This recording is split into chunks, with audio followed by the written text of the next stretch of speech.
So in today's video we discuss how to create this star. So this is a 6 pointed, so you can see 1 2 3 4 5 6 pointed star. So this is 6 pointed star and you can see a dot in the middle. So how to create this 6 pointed star with middle dot in our computer using keyboard shortcut. So you must open Microsoft Word in your Windows computer, and after that you must follow this keyboard shortcut Alt 128303 for creating this symbol. Okay, I'll show you how to create this.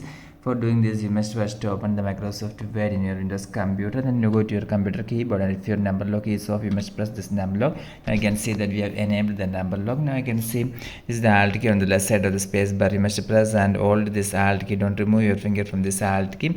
At the same time, you must type here 1 2 8 3 0 3.